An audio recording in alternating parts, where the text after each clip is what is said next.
as you begin to journey with God, and you'll find that all of a sudden that depression left you, you weren't addicted to this thing that you know is bad already. You're finding value in your journey with Christ. The devil, he doesn't like you there.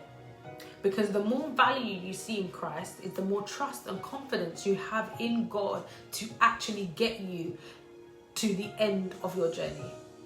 So he will do whatever he can to like try and knock you off, innit?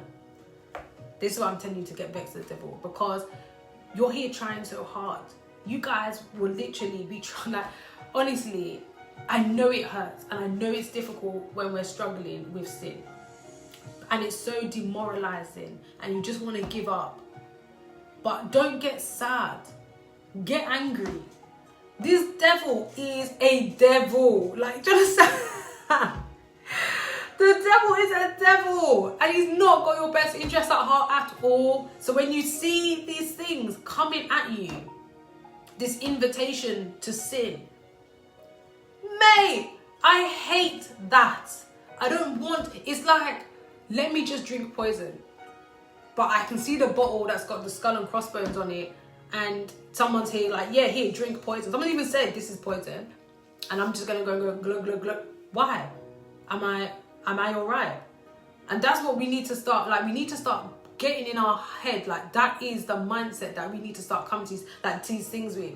They're not your friends. Like, oh, it's just okay. It's not okay. It's not okay if you do it one more time. It is killing you every time you do it. It is just making you more and more impure. Your desire is to be holy because God is holy, and God's desire is for us to be like him. So the more that you dabble and you play like kiss chase, you play chicken with sin, you're just delaying your own coming. You're just delaying your own, like, everyone's like, oh, I just want to go home. I just want to be with God. I just going to go to heaven.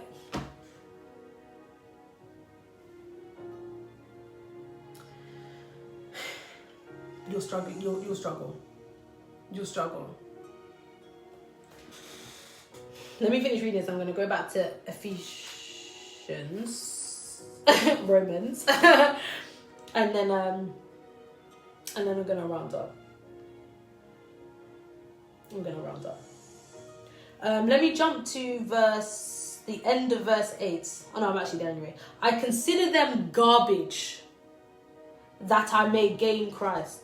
I will throw them away. They're disgusting. They're terrible. You know, sometimes you buy yourself something that's really, really nice. It's like, oh my gosh, I've been looking forward to this for ages. And then all of a sudden you find out that it's got, like, I don't know, like they killed a baby or something to make it. And it's just like, I can't eat that anymore. And you just have to throw it out. It's like it's gone in the trash. That's how you need to, like, these things, they once looked appealing. They once looked good to eat. You see Eve in the Garden of Eden. The apple, at first, she was told, if you eat it, you will die. Surely you will die. The devil managed to convince her that this thing all of a sudden looked good to eat. Yeah? That's how we live our lives now. This alternative life that the devil has presented to us, we feel it is good to eat. It is good for food. It is good to mix with. It is good to put on like a coat. It is good for shoes. It's not good. None of it's good. It's bad, and it will lead you to death. That's the point blank period. That's the truth of it. Yeah, end of story. There is nothing in this world or of this world that is beneficial to you. It is a life in God, or life with God, a life in Christ that gives true life and true meaning and understanding and purpose to living. Imagine you just die and, like, you can think to yourself, oh yeah, but you know, I fed like so many homeless people, and you know, I made a shelter. And I'm saying it like this because this is the kind of good evil that people will comfort themselves with, to be like, oh, I'm a good person though. It doesn't matter how good you were if the verdict of good did not come by God. If God didn't look on you and say, this is good, I want you to do this, and God didn't send you there, it's not good. You've literally wasted your time, you wasted your money, you wasted your time, you wasted the resource, and anything you use to build that little empire, you've wasted. And God is just like, well, yeah, we're here at the end of 80 years. I'll just use your son. How would that, like, for me, wait, I can't let this happen. Like, no, and not even just because, like, I want God to move on, or like I don't want God to move on, yeah? It is that I want to see these things. I desire for me to see these things and to be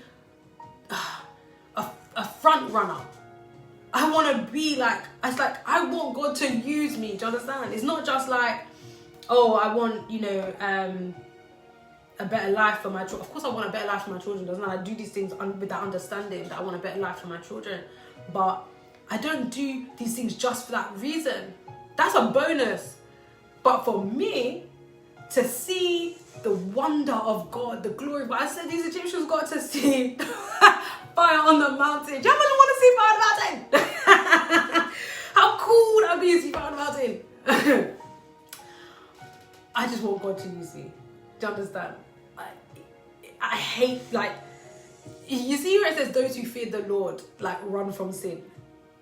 You hate sin, like, with a passion. It's like, the thing is disgusting. It is vile. It's like someone vomited. It could look like the nicest, juiciest, tastiest, but you smell vomit. You see vomit. It tastes like vomit. Like, nothing is good. It doesn't appeal to you at all. Yeah? That is how sin now becomes to you. As you continue to grow, you see sin as sin is to God.